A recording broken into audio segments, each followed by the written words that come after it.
Welcome to Kallapatti Tamil. இனி நம்ம பார்க்க போகிற காணொளி இன்னைக்கு தியேட்டர் ரிலீஸ் ஆகிருக்கும் திரைப்படம் திரௌபதி 2 படத்தின் திரைமசனம். இந்த திரைப்படம் எப்படி இருக்கு? இந்த திரைப்படம் 2026 நமக்கு இந்த திரைப்படம் தேவையா? இந்த திரைப்படம் ஒரு பிரச்சனைக்குரிய திரைப்படமா? ஒத்துமையா இந்து முஸ்லீம் வாழ்ந்திருக்கிற காலத்தில் இந்த திரைப்படம் நமக்கு தேவையா? இந்த திரைப்படத்தோட கதை என்னன்னு பார்க்கறதுக்கு முன்னாடி கல்லாப்பட்டி தமிழ் யூடியூப் சேனலை மறக்காம சப்ஸ்கிரைப் பண்ணுங்க, லைக் பண்ணுங்க, ஷேர் பண்ணுங்க. வாங்க போலாம்.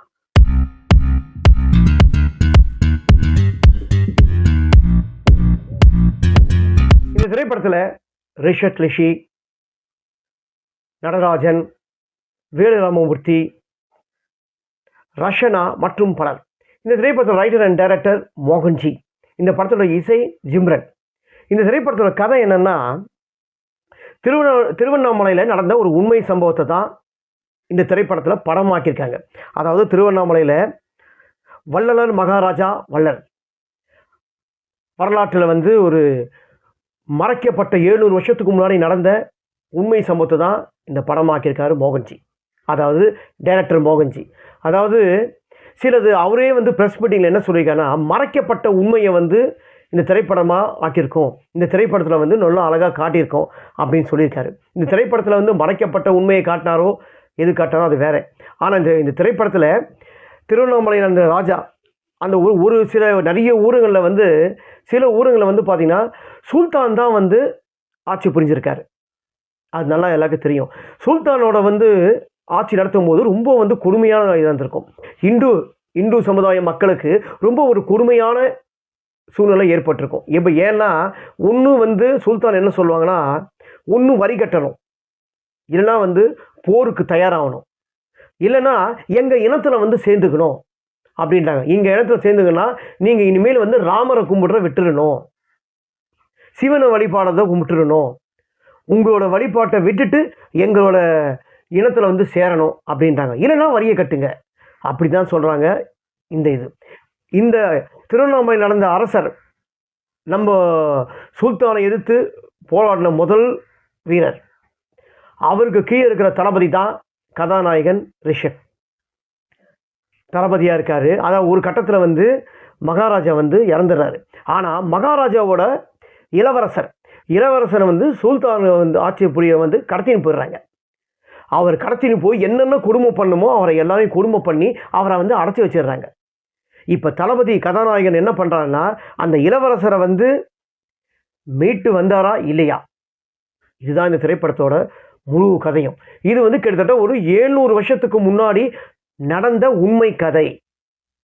நம்ம இந்து மக்களுக்கு அதாவது சுல்தான் ஆட்சியால் நடந்த கொடுமைகள் என்ன அப்படின்னு தான் இந்த திரைப்படத்தில் ரொம்ப அழகாக காட்டியிருப்பார். ஆனால் என்னோட கருத்து என்னென்னா, இந்த திரைப்படத்தில் கதாநாயகன் ரிஷக் ஏன்னா இலக்கண வசனம் நம்ம பேசி ஆகணும். அந்த இலக்கண வசனத்தை ரொம்ப கஷ்டப்பட்டு அவர் பேசுகிறாரு, ரொம்ப கஷ்டப்பட்டு பேசுகிறாரு. அது நல்லாவே நமக்கு தெரியுது அவர் ரொம்ப கஷ்டப்பட்டு பேசுகிறாருன்ட்டு. அவர் இன்னும் கொஞ்சம் டைலாக்ஸ் எல்லாம் டெலிவரி நல்லா பண்ணியிருக்கணும், பவராக இருந்திருக்கணும். வசனம் நமக்கு அந்தளவுக்கு பவர் இல்லை. வீரபாண்டிய கட்டபொம்மன் சிவாஜி கணேசன் நடித்த திரைப்படம்லாம் வீரபாண்டிய கட்டபொம்மனோட முகம் இப்படி தான் இருக்குன்னு சில புக்ஸில் பார்த்துருப்பாங்க. ஆனால் கட்டபொம்மன் இப்படி தான் இருப்பார்னு நம்ம சிவாஜி சாரோட படத்தை பார்த்தோ அவரோட நடிப்பை பார்த்தோ அவரோட முகத்தை பார்த்து இப்படி தான் இருக்குன்னு சொல்லி தான் நம்ம இருக்கோம்.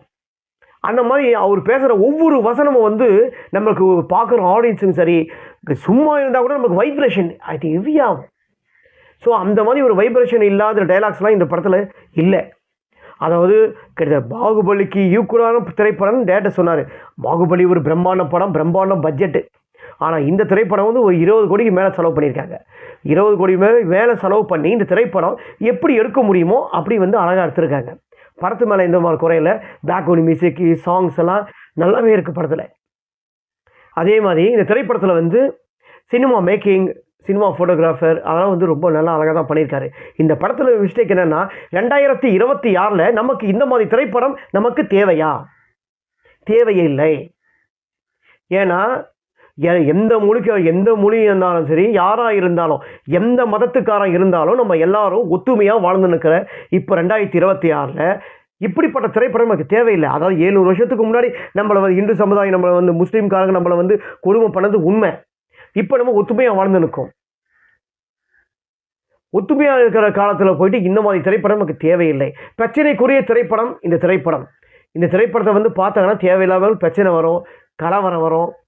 இந்த மாதிரி கலவரம் பண்ணுற மாதிரி படம் எடுத்தால் தான் படம் வந்து நல்லா பப்ளிசிட்டி ஆகும், ப்ரொமோஷனெல்லாம் ஆகும்னு நினச்சிருக்காரு மோகன்ஜி டைரக்டர்.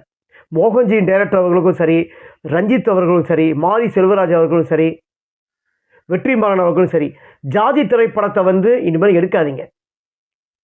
ஜாதி, மதம், அரசியல் இந்த மாதிரி வந்து படத்தை எடுங்க. சொல்லப்பட்ட விஷயத்தை வந்து அதாவது அதை எப்படி வந்து கமர்ஷியலாக என்ன சொல்லணுமோ ஒரு நல்ல திரைப்படமாக ஒரு என்ன சொல்லுவாங்க பார்த்தீங்களா, ஒரு பொழுதுபோக்கான திரைப்படத்தின் மூலமாகவே இந்த நீங்கள் சொல்ல வந்தது அழகாக சொல்லுங்கள். இவ்வளோ ஒரு கொடுமையான ஜாதியை வெறியை காட்டிட்டு மதத்தை காட்டிட்டு அந்த மாதிரி திரைப்படத்தெல்லாம் இப்போதைக்கு வந்து எடுக்காதீங்க. யாரும் பார்க்க மாட்டாங்க.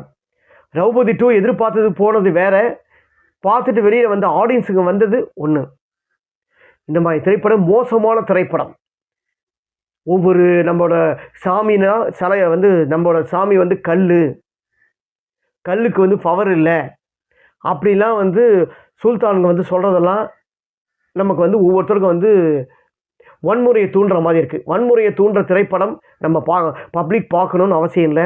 அது என்னதான் வரலாறு அப்படின்னு நம்ம தெரிஞ்சுக்கணும் அவசியம் இல்லை. நமக்கு முன்னாடி எவ்வளோ 700 வருஷத்துக்கு முன்னாடி நடந்த உண்மை தான் நம்ம நடந்திருக்கலாம். அதை நம்ம இப்போ காட்டி தேவையில்லாத என்னோட கருத்து என்னென்னா கலவரத்தை உண்டு பண்ண தேவையில்லை. ஸோ இந்த படம் நமக்கு தேவையில்லைன்னு கேட்டால் இந்த படம் நமக்கு தேவையில்லை. என்னோட கருத்து அதுதான். இந்த திரைப்படத்தை யாரும் வந்து பார்க்க வேண்டாம்.